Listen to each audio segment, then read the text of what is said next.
Vybrané z regálu. Sú mestá, ktoré nikdy nespia. Brahno sa naopak nikdy celkom nezobudilo. Obyvatelia boli na tento stav náležite hrdí. Mestá, čo nespia a prekypujú nočným životom, boli predsa zhýralé, plné hluku a ľudí nabitých energiou.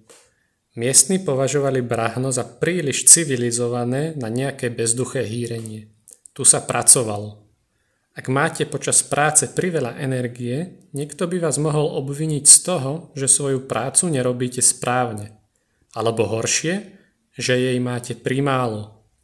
A tak v uliciach Brahna neustále pretrvával stav akýchsi spoločenských driemot. Bolimír vredý zývol.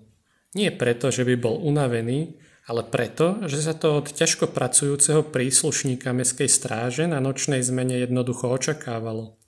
Slúžil v mestskej stráži už 15 rokov a zaspávať opretý o kopiu pri dolnej bráne dokázal ako málo kto. Z času na čas rozospato zamľaskal a pre efekt skutočného znalca nesmelo chýbať ani príležitostné zabitie komára na zátilku. Svine malé, zašomral a pozrel do dlane, aby skontroloval svoj úlovok.